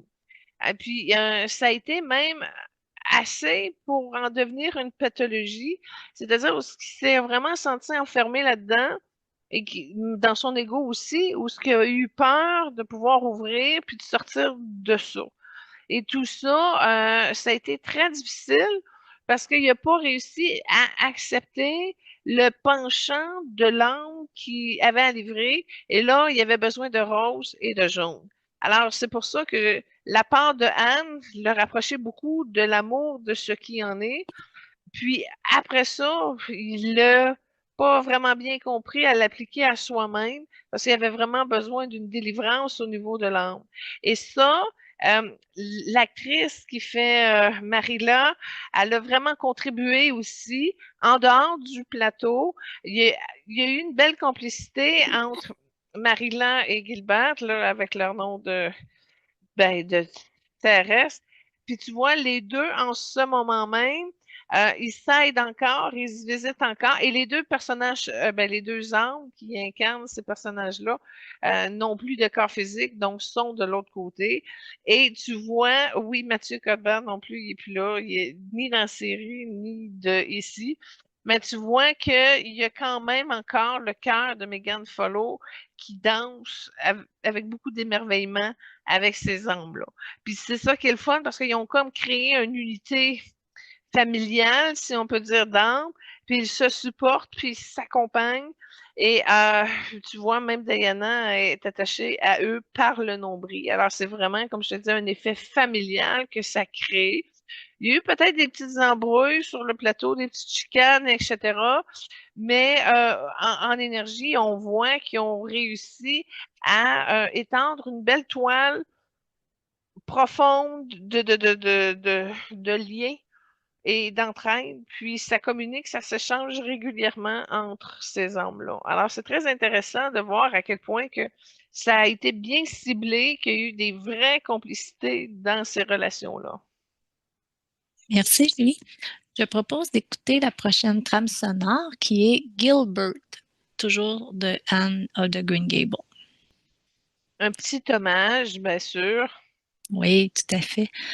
Euh, J'aimerais te parler un petit peu de l'auteur de la Maison Pignon Vert, Lucy Maud Montgomery. Je vais te parler un peu d'elle, puis tu m'arrêteras au besoin, Julie, OK?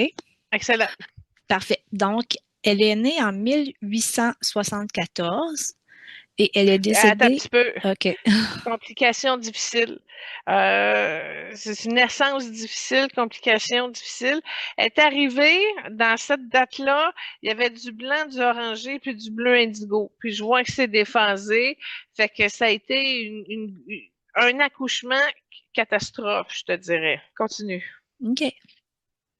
Elle est décédée en 1942. Elle était une écrivaine canadienne, surtout connue pour son roman, publié en 1908. Elle est née à Clifton, maintenant part de New London, sur l'île du Prince-Édouard. Puis, elle a grandi sous la tutelle de ses grands-parents après la mort de sa mère. Ouais, c'est ça. Fait que elle a commencé à écrire dans cette maison-là, puis c'est ça que tu peux visiter Oui, à l'île du Prince-Édouard. exactement. Donc, sa propre enfance solitaire et rêveuse a influencé beaucoup ses écrits. Oui, ça, je le confirme parce que c'était vraiment une grosse partie d'elle-même qui était dans sa bulle. Oui, tout à fait. Puis, le personnage de Anne, c'est justement une orpheline au caractère vif, à l'imagination débordante, qui est devenue le symbole de l'esprit indomptable et de l'optimisme. Donc, tu sais, il y a une part de elle là-dedans, je crois. Hein? Ben, il y a du féminisme aussi parce que la femme a le droit de parole. Oui, tout à fait. Euh, Anne of the Green Gables a été un succès immédiat. T'sais, donc, si je me fie au roman, ça a été un succès immédiat. Puis même quand ils ont fait la série en 1985, ça a été un succès à travers le Canada. Je vais t'expliquer pourquoi. Parce que je te parle que Lucy Maud Montgomery est à moitié dans sa bulle, OK? Sa bulle destinée à être écriveuse, auteure, écrivaine, excusez, écriveuse. Et une machine à écrire. Et puis, elle canalisait de l'énergie. Tu vois qu'elle écrit fluidement. On voit que ça y va bien. C'est bien structuré dans son canal. Comment que comment ça passe l'information, comment l'histoire coule. Et c'est couplé aussi avec son don de pianiste. Je ne sais pas si elle l'a développé dans son incarnation, mais ce qu'on voit, c'est que quand elle écrit, entre autres, c'est très, très fluide. Puis j'ai comme l'impression aussi que il y avait une partie à la main, mais il y avait aussi une partie machine à écrire. Et elle arrivait à combiner tout ça, puis on le voit aussi que c'est projeté dans la manière que Anne a fait ses écrits également. Ce qui est important de comprendre, c'est que Lucy Maud Montgomery avait comme sa propre bulle qui la distingue, si on peut dire, des autres, comme si tout son temps se magnétisait pour que son savoir puisse sa force passe par le canal de l'écriture. Mais ce que je vois dans le cas de Lucy Maud Montgomery, c'est que ça a été très difficile. La nuit, elle se réveillait, elle avait des cauchemars en lien avec sa mère et elle a été obligée d'affronter ses propres espaces qui l'aidaient à mieux canaliser par la suite parce que ça améliorait sa compréhension au niveau du genre humain, mais en même temps avec une partie facile. Par le biais de l'imagination, mais d'y amener de la grâce, de la beauté, de la poésie, de la littérature. Puis c'est quelque chose qui l'a animé extrêmement. Et je parlais de son oranger. Avec le temps, il y a eu beaucoup de roses dans son oranger qui est devenu comme plus corail. Et elle a vraiment réussi à lever la barrière de soumission qu'elle portait très jeune. Et par l'idéologie de Anne, ça l'a amené, elle, à prendre son côté rêveur, oui, mais au moins à progresser dans la matière puis à pouvoir le réussir comme une personne autonome, de talent, en étant femme, et fière de porter son flambeau artistique qu'elle avait réussi à descendre par canalisation. OK. Ouais. C'est vraiment intéressant, hein? Oui, parce que son bleu indigo, il était là, puis elle a Ouais. utilisé sa canalisation et sa vision avec la part du bleu. C'est à se demander si ceux qui ont choisi le casting pour Anne of the Green Gables étaient capables de voir les familles d'âmes comme toi, Julie. Non, mais ce que je peux te dire, c'est que Megan Follow avait accepté déjà la rencontre avec Lucy Maud Montgomery a été faite avant l'incarnation. Et Ah, OK. Megan Follow avait choisi justement de faire ce contrat-là, c'est-à-dire de représenter par l'acting, excusez mon anglicisme, à ça. Donc, le contrat de base a été fait au niveau de l'âme et Jonathan Crombie aussi, ça avait été signé avec Lucy Maud Montgomery parce qu'elle avait reconnu le charme de l'âme de Gilbert avant qu'il s'implique, des grandes ressemblances avec un homme qu'elle avait idéalisé, elle, lorsqu'elle était une jeune femme. Et elle s'est pris de plaisir à imaginer le meilleur de Gilbert, d'où le pourquoi qu'elle a réussi à nous le livrer comme étant un homme d'âme noble. Grand, bon, un petit peu rigolo, mais à un moment donné, on prend de la maturité. Et puis, elle l'avait idéalisé comme un arbre qu'elle avait planté dans sa structure vibratoire.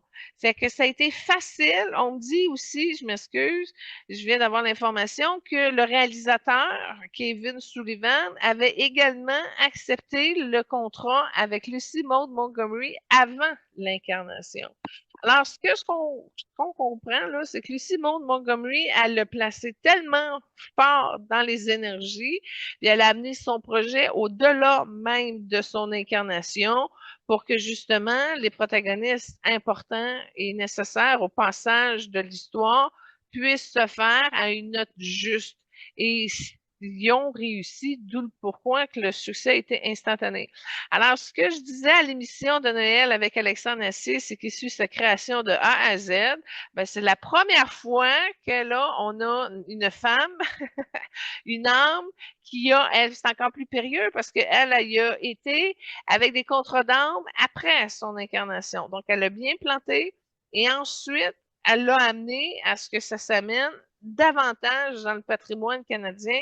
Et ce que je vois maintenant, c'est qu'elle va continuer à ce que l'héritage se perpétue.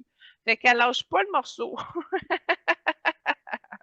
Elle C'est bien. continue de s'impliquer de l'autre côté, justement, pour s'assurer que l'effet wow se rende jusqu'au bout. Oui, tout à fait. Puis, je suis certaine que on va en parler encore dans 20 ans, dans 30 ans, dans 40 ans aussi de ce livre-là ou le film, là. Ouais, ben, je te l'ai dit tantôt, là, ça va suivre Ouais. 200, 300 ans et encore Ah plus. oui, Là, hein? si tu le vois plus à long terme, à court terme, Ouais, moi, ouais, je l'ai ouais. vu Toi, tantôt très loin encore. ouais. Ça doit être mon coup, mon coup de circuit de Babe Ruth. Je suis capable de voir plus loin. Ouais, ça doit être ça, là. Ouais, ouais, ouais, tout à fait. Euh, je veux revenir un petit peu sur Jonathan Crombie. Tantôt, j'ai parlé de la cause de son décès qui était une hémorragie. Euh, c'est une mort subite. Tu sais, quand c'est une mort subite, c'est très différent. Euh, est-ce que toi, tu vois d'autres détails de tout ça ou... Ben, ça aurait été plus simple que t'enchaînes la troisième tourne. Mais moi, ce que j'ai vu, c'est que, puis là, j'y vais avec toute réserve, et en tout cas, j'ai un malaise avec ça. Mais c'est des codages qui sont très, très proches d'un séropositif.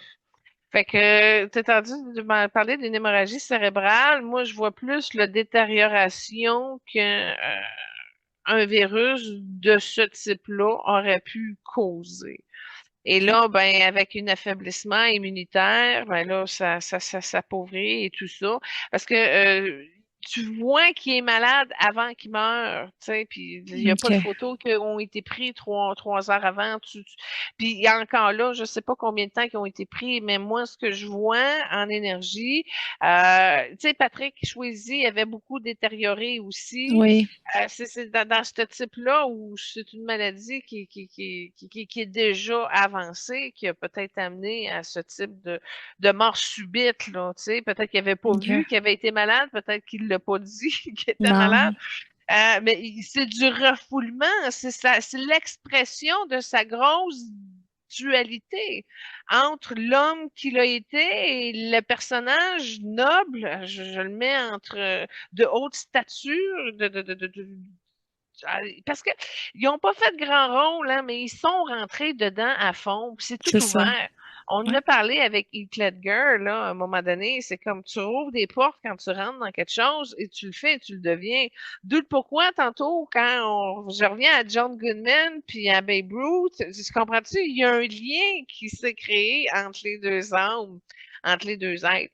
Bon, dans le Ouais. cas de Babe Ruth, c'est pas lui qui a choisi John Goodman, c'est pas la même chose. Lucy Montgomery a vraiment suivi son Choisi. projet. OK.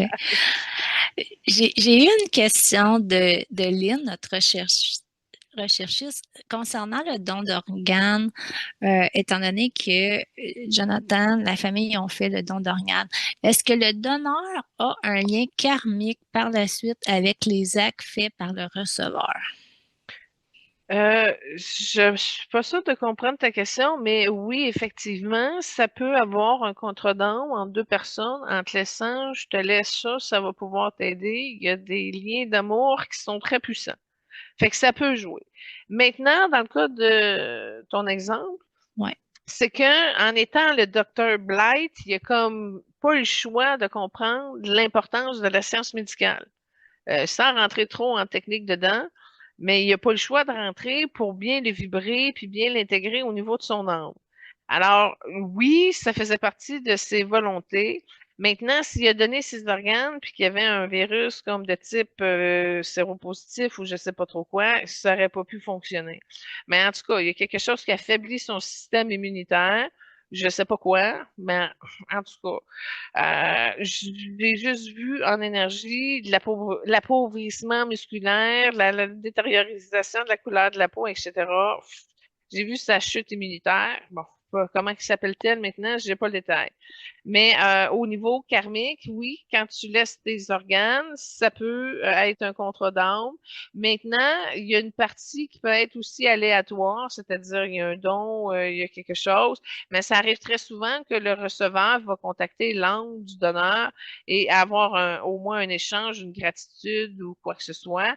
Puis la personne qui donne son organe, même si elle sait pas c'est à qui ça va, même si le corps est décédé, c'est quelque chose de remarquable. Mais dans le cas de Gilbert, c'était vraiment son don médical qu'il voulait transmettre aux gens. Fait que au moins, tu vois, cette information-là m'amène à réaliser finalement que cette dualité-là qui est refoulée en soi appauvrit à long terme, puis ça diminue les chances d'optimisation de ta santé optimale. Mais c'est une défaillance qui était au niveau de son cerveau aussi, je viens de le voir. Il y avait un trouble aussi au niveau du système nerveux. Fait que, bah, les résistances, l'épuisement, la non-reconnaissance de autre chose de toi quand tu as un personnage qui est très collé à toi, ben, ça peut être difficile à gérer. OK. Tantôt, tu me demandais, il est décédé à New York. C'est la raison pourquoi, c'est que dans les années 2000, il a beaucoup fait des productions de Broadway. Donc, il y avait une belle carrière là en théâtre. C'était pas pour des soins. Bon, Pas que OK. je Au moins, sache, il a pu mais continuer à travailler, c'est le fun. oui, exactement. C'était vraiment, il y a eu plusieurs rôles en théâtre. C'est bien. Mais il était pas bleu quand il était. Quand tu as parlé de Broadway, il y a eu du jaune, mais je l'ai pas vu lui jaune, mais c'est de la lumière jaune qui l'a fini là. Un petit peu de vert aussi. Fait que tu vois, même dans ses choix finaux, il sait même pas dans ses couleurs à lui. Mais c'est pas grave. Regarde, c'est un choix d'expérimenter différemment. Mais tu sais, ça peut-être explique aussi pourquoi qu'il y a un moment donné une séparation avec qui il est. S'il était resté dans le bleu et le bleu, ben, il aurait pris une autre direction qui aurait pu amener à un autre résultat. Mais c'est pas grave, tu sais, ça fait partie de l'expérience, puis on continue. Oui, tout à fait. Une autre trame sonore que tu avais choisie, c'était Diana, toujours tirée de Anne of the Green Gables. Ah, écoute, c'est tellement cute de souhaiter avoir une amie dans la vie. Puis je l'ai vu chez mes enfants, en tout cas deux de mes filles.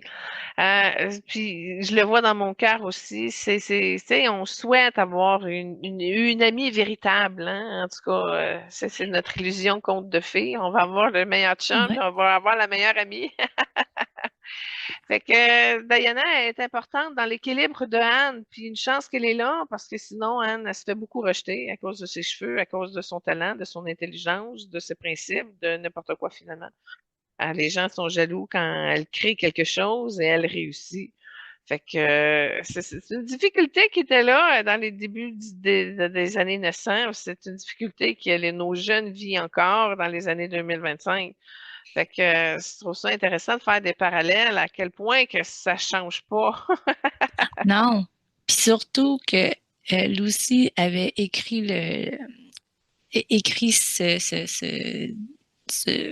ce livre-là en 1907. Donc, Ouais, c'est ça. Ça passe ouais, pas. ça a été, ouais, c'est ça. Donc, c'est quelque chose qui se vit encore. C'est toujours d'actualité pour certaines choses. Ouais. C'est pour ça que ça vieillit bien. Ouais. Ouais. Puis Diana, elle l'a plus dur, tu vois. Elle est obligée d'arrêter l'école, elle est obligée de se marier. Son chum s'en va à la guerre, il devient unijambiste. Elle a des enfants, elle a eu un héritage, puis elle a tout perdu au crash. Fait que ça fait une histoire parallèle qui touche d'autres réalités que la femme qui décide de rejeter le mariage pour l'éducation, ben, pour l'autonomie professionnelle. Fait que Diana elle rentre plus dans le moule, tu sais, de tout le monde, là. Celle aux cheveux noirs, il y en a plein aux cheveux noirs. Elle se démarque pas comme telle. Fait que, mais au moins, elle est solide jusqu'à temps que sa mère décide que Anne et Diana ne sont plus amies. Fait que, il y a toutes les thématiques de l'évolution d'une amitié, les réconciliations, l'accompagnement, les confidences, bref. Ouais, tout à fait. Ben, tu vois, dans la fin, là, la quatrième partie, Diana, on la voit plus. On dirait qu'à un moment donné, elle s'efface dans l'histoire, puis on ne sait pas qu'est-ce qui s'est passé. Est-ce que tu vois, comme tantôt j'ai parlé que Megan a fait beaucoup du travail derrière la scène en tant que réalisatrice, mais toi, est-ce que tu vois dans des projets qu'elle va reprendre un rôle de premier plan ou Je dirais qu'elle l'a souhaité longtemps, très longtemps. Puis là, il y a comme une bulle qui s'est comme dégonflée de beaucoup, comme si elle était dégonflée aux trois quarts.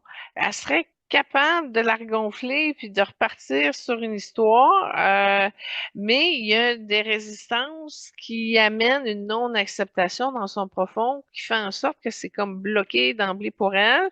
Puis c'est ostentatoire. Fait que des fois, elle hésite. Tu vois que oui, gros, mais pas tant. Elle veut ouvrir son cœur, elle est pas prête. On voit qu'il y a une ambivalence. Elle souhaite, mais d'un autre côté, c'est tellement grandiose qu'elle a touché déjà que elle sait qu'un projet comme ça, ça va être très difficile pour l'avenir. Fait qu'elle est avec modération, elle s'est concentrée beaucoup sur ses filles, sur ses tournages. Elle le fait bien. Maintenant, est-ce qu'elle peut ouvrir plus? Elle sait que ça occasionne plus de stress, plus de responsabilité. Il y a une partie de doute qu'elle n'a pas trop. Il y a de la déception aussi que ça n'a pas trop géré. Fait que moi, j'y conseillerais de continuer à se puiser dans le jeune temps de la femme de Anne, puis d'aller chercher une source d'inspiration là. Mais il y a de la colère qui a à se dégager parce que, comme je te dis, elle l'a beaucoup souhaité, elle l'a beaucoup espéré. Puis le fait que ça arrive pas rapidement, ben ça l'a apporté des occasions de déception. Fait que ça a créé quelques vagues, ça a été houleux. Mais encore là, elle est encore sensible au jugement des gens. Euh, je vois qu'elle est propriétaire de certains éléments, fait qu'elle a investi un peu à côté, pas juste au-delà de ses réalisations. Mais en même temps, tu vois que c'est des plaques tournantes, puis elle essaye d'amener quelque chose de permanent dans ce mouvement-là. Fait que ça crée un petit peu de rigidité, mais tu vois qu'il y a une blessure de rejet, puis souvent, on lui a fermé la porte sans raison valable ou sans explication quelconque. Puis il y a un réconfortement que elle a encore besoin, tu vois. Puis c'était dans ses prières, elle a demandé aussi à son cercle d'amis de l'autre côté de l'accompagner là-dessus. Mais ce que je vois, c'est qu'elle va faire une autre production historique, peut-être dans 5 à 8 ans. Et ça va être pas la même époque, ça va être plus reculé, genre dans les années 1782. Puis je la vois dans une vieille robe avec un tablier, puis elle essaye de chercher de l'art, puis c'est une femme pauvre aussi un peu. Donc, il y a des projets comme ça, mais quand je regarde, ça n'a rien à voir avec ce que l'effet Lucie Montgomery a causé, là. Ça va être, mais ça va être un héritage historique, mais pas dans la même profondeur qu'Anne a été. OK. Donc, la dernière trame sonore est Together. C'est encore tiré du long métrage de Anne Opinion Vert. Oui! Oui. Ça, c'était vraiment la chanson fétiche avec les acteurs, là, comme, Ouais. ouais. Tu pouvais pas passer à côté de celle-là. Non, je sais. Non, c'est ça, quand je l'ai vu, j'ai comme, ouais, c'était Ouais, il le fallait garder fétiche. Ouais, le feu d'artifice pour la fin. ouais, tout à fait. Moi, Julie, ça complète les recherches que j'ai. Pour ton information, Jonathan, 5 pieds 11, mais je n'ai pas le détail de Megan, par exemple. Ah bon, merci d'avoir regardé. Mais moi, ce que je peux te dire, c'est que ils m'ont aidé toutes les deux à évaluer mes valeurs dans mon choix de vie de partenaire.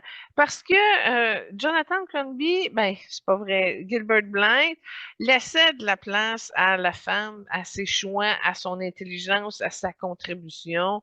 Puis moi, je trouve quand tu commences ta vie, c'est des belles valeurs que tu peux transmettre à quelqu'un à une femme, à une fille, d'avoir un collègue, un copain qui te respecte puis qui t'accompagne dans tes choix de vie. Alors pour moi, ça a été vraiment un héritage qu'il contribue si tôt avec ces valeurs-là. Ça m'a grandement aidé à éclairer mon chemin. Alors je les reconnais, je les bénis, je les salue, je leur rends grâce et je vais continuer à consommer cette histoire-là. Tu vois, avant Noël, elle a passé à prise 2, je l'ai recoutée encore. Moi, ça me fait plaisir, ça me détend, ça me change des idées, je sais pas, ça rehausse Ouais. ma noblesse. Je trouve que c'est des énergies très positives que ça crée dans mes énergies. Puis tout ça vient de la magie de de Lucy Maud Montgomery, qui a bien orchestré son projet à toutes les étapes de sa création. Alors, merci tout le monde. Soyez bénis. La semaine prochaine, spécial Saint-Valentin. Ouais, mais avant, je veux juste inviter nos auditeurs et auditrices à te suivre, Julie, avec ta revue, revuemajulie.com, ton site web www.majulie.ca et pourquoi pas booker un rendez-vous avec toi.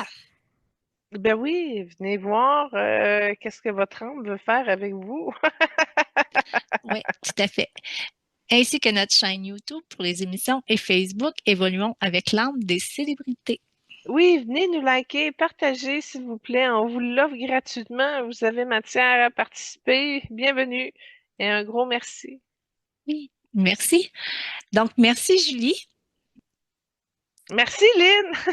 Soyez bénis. Namasté. Merci à vous tous. À la prochaine.